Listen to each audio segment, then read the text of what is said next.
Good morning everybody, good morning, it's JPR, and welcome back to another video. The Pokemon League champion has arguably the biggest role of any trainer in the game. In most cases, the champion is not only the capstone on your Pokemon adventure, but also serves as your final impression on the game as a whole. Sometimes a champion fight is so good it can be the defining moment of the entire region. See Sinnoh. But we're not just talking about the fights here. No, a champion is much more than just the strongest trainer. It's also how they represent and serve their regions that matters. So today I'm taking an in-depth look at every regional champion to find the best and worst. Now to clarify, I'll only be discussing champions who actually hold the position at the end of the Elite Four challenge. So sorry to Red, Nemona, Mustard, and Peony, but they serve much more prominent roles than just being a champion. Also, I'm not going to discuss the champions when they're not on league duty, like Steven showing up in Kanto or Cynthia vacationing in Unova. If they've clocked out of work, then I'm not bringing it up. Simple as that. Now, of course, the first official champion battle was against Blue at Indigo Plateau, and I'm gonna say he's on the best side. Seeing as how this was the first Pokemon League, many people didn't know there was a champion fight beyond the Elite Four.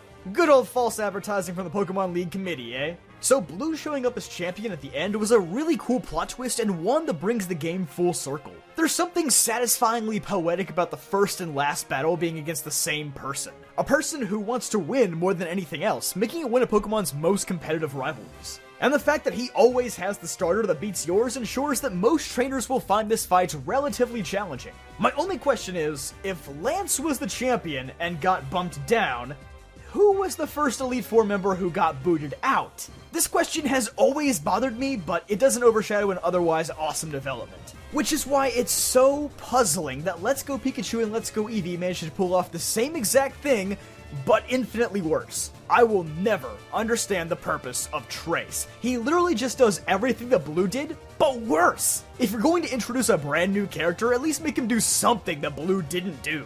Especially not making him champion, that would be nice. Since it's established that this game somehow happened after Red and Blue, but also isn't canon to the main series timeline either, why not just go wild and make Red the champion? That to me feels a lot more believable than Trace. One look at Trace's team and I have no earthly idea how this guy possibly beat any of the Elite Four. Like, cool bro, you've got a Mega Pidgeot, he has 3 moves, I'm not impressed. Even recreating the plot twist doesn't work for anyone over the age of 5 because at this point it's common knowledge that Blue was the original champion and Trace just plays the exact same role that Blue did. Worst category for sure, moving on. Okay, now Lance is a very weird case to me. He's the first champion to kinda establish the norm after Blue. He participates in taking down Team Rocket in the main story, he doesn't tell you he's a champion, and then whoa, he's the champion! It's not as cool of a plot twist as any of the other champions because with preconceived knowledge from the Kanto games, you should already know. It also just kind of feels like a downgrade because he's only champion because Red beat Blue and then immediately gave up the title to Travel instead. So from the moment you see this guy, you know he's not the game's actual strongest trainer.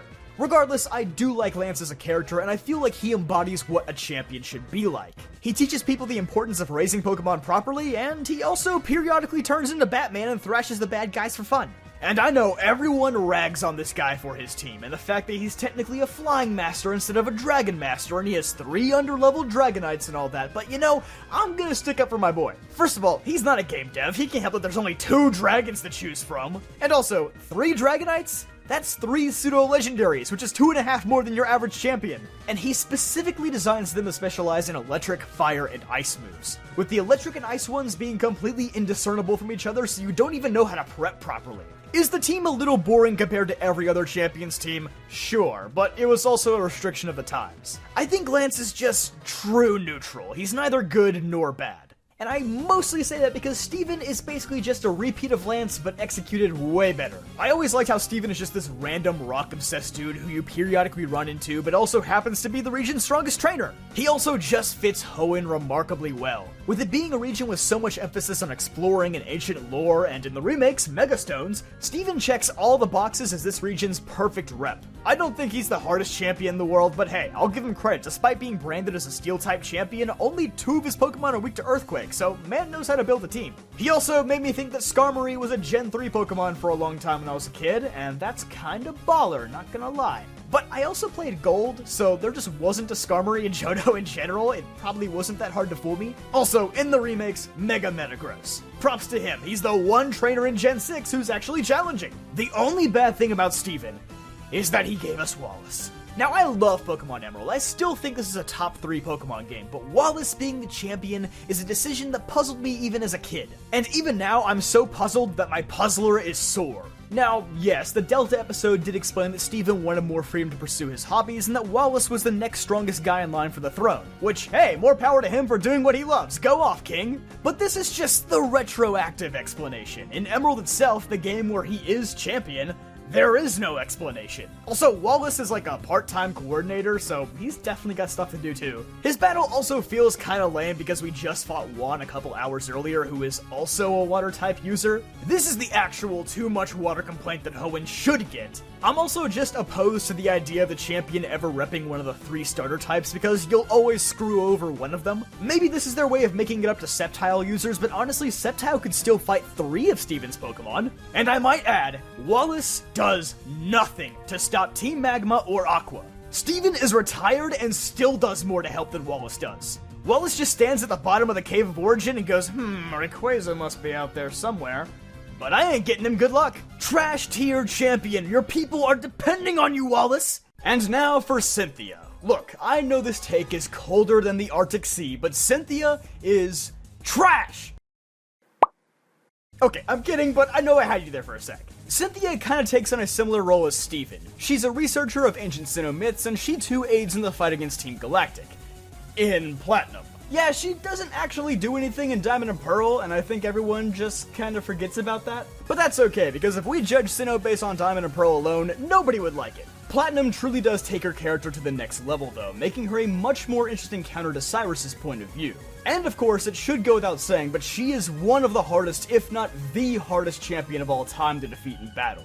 It's amazing how her fight has left an impression on almost everybody regardless of which game it's in. I especially enjoy knowing that she was a past pupil of Professor Rowan's, meaning that her journey mirrors the players in many ways. Most champions don't have a ton of backstory, but with Cynthia you can at least infer what her journeys were like. And with her varied team that doesn't stick to one type, she feels more like a graduated protagonist than a typical champion. For sure, one of the best. But you can also be one of the best, viewers that is, by subscribing, which puts you in my top 10% of favorite people. I don't know if we've hit 180,000 subscribers by now, but that would be an awesome Christmas present regardless, so be sure to subscribe for more videos. It's free, I promise. So Unova takes 2 very different approaches with its 2 champions, and I think they're both pretty good. Alder is the first champion to openly tell you that he's the champion. He doesn't keep it a secret like the previous ones do. But obviously, this was done for the purpose of enhancing the story and building up to his confrontation with N. He's also a very different champion in the sense that he's not in his prime anymore. He's a fading legend filled with grief after losing his original partner Pokemon. And apparently the reason why he has so many Pokeballs around his neck is because he was too old to learn how the storage system worked. Yes, that's actually canon. Which isn't really important, but I found it extremely funny. While he doesn't overtly specialize in any type, I always enjoyed how he's like a pseudo-bug champion. It's a type that I never thought would be represented at a level this high, and I think in a way it's a metaphor for Alder's more down-to-earth personality. Plus, he actually practices what he preaches. He prefers to bring strength out of overlooked Pokemon rather than pursue the strongest ones. And he actually manages to be somewhat challenging despite using what looks like a very underwhelming team. He may have ultimately lost to N in Team Plasma, but I still think he's a very interesting take on what it means to be a champion. Iris, on the other hand, while not getting much in terms of character development, does a good job at representing the overarching themes of Black 2 and White 2, that being growth and change. Iris is the opposite of Alder. She's young, impulsive, and full of raw talent for Pokemon battling, while Alder is just kinda riding out his days as champion. Her overtaking the throne was certainly a surprise, but thematically, I would say it works. Her team, especially in challenge mode, is frighteningly well put together. And the battle itself is a dazzlingly great send-off to the 2D sprite-based era of Pokemon. From the full sprite versus screen to one of the coolest battle backgrounds of all time, there was no better way to cap this era off. Iris gets the full 10 points for presentation. My biggest gripe is that she's not very involved in the story events, and I kinda feel like that was intentional to keep her identity more of a surprise. But still, it could have been done a little bit better. I definitely enjoyed Iris as a champion overall, though. Now, Diantha. When it comes to uninvolved champions, none are quite as bad as her. Kalos faces probably the 3rd biggest regional crisis behind Hoenn and Sinnoh, with the ultimate weapon threatening to kill everyone and everything, and she's just like, sorry, but I'm an actress and filming this region's next summer blockbuster Morbius is more important. Real champions like Cynthia and Alder saw through the villain's real intentions the moment they met. Meanwhile, Diantha is having drinks with Lysander and doesn't have a clue. She's just thinking, oh, he's a billionaire, they never do anything bad, right? And her team is almost as uninteresting as her personality is. These first 3 Pokemon were already used by Grant and Karina.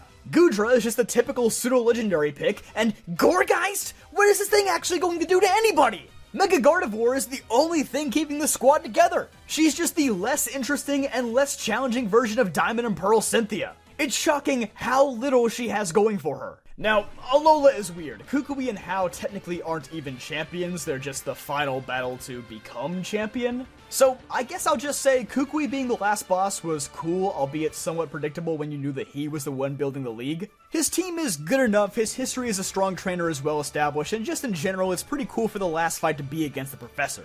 Back in the day, a lot of people were predicting that Sycamore would be the champion of Kalos since he was the first battling Professor, aside from Glitch Professor Oak. And boy, that would have been a lot better than what actually happened. But for it to happen a gen later with Kukui was still pretty cool. As for Hau, this just feels like the blue twist again, but only because they realized that Hau's arc in Sun and Moon was really underwhelming compared to the rest of the characters. And I don't know, but it's just not as cool here. I'm sorry guys, I actually do like Ultra Sun and Ultra Moon. I know I've been ragging on these games a lot in recent videos. I promise I'll have something good to say about them eventually.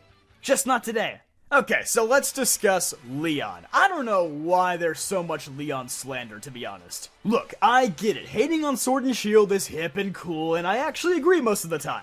But not for Leon, this guy is like the one thing I can confidently say was pulled off decently well in Sword and Shield. Most people just seem to hate how he constantly flaunts that he's the unbeatable champion, but like, he's playing a character. In Galar, the Pokemon League competition is a true sporting event, and he's this region's King George and Tom Brady rolled together. I don't think it's as much of an ego thing as him just accepting his role as the modern-day hero of Galar. Plus, he actually backs it up. He stops numerous rampaging Dynamax Pokemon, he fights Eternatus, I mean, he loses, but he fights Eternatus. Like, you guys realize that's still more than any other champion has ever done to stop a crisis, right? He actually tries to keep the player and his brother safe before thrusting them into battle, and I think that's really admirable. And yeah, some people might find him really easy to beat just because Sword and Shield has crazy power creep issues among other things. But truthfully, his team rocks. It's arguably the best team for any champion. It's in Cynthia's tier for sure.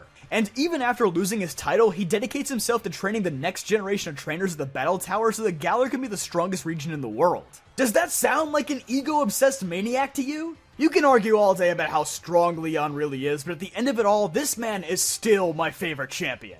No champion feels as important to the region's identity and growth as Leon does to Galar. He's a rightful inspiration to all who travel here. Leon, you have my respect. Which is great, because I can't say the same thing about our last champion, Geeta. The only thing she's geetin' is her butt kicked by just about everybody. If looking at this team wasn't enough of an insult to your eyes, just remember that her entire personality is basically just, I am strong. But JPR, that was Leon's personality too, you might be saying. To which I say, no. Leon was also bad with directions. And again, he actually was strong.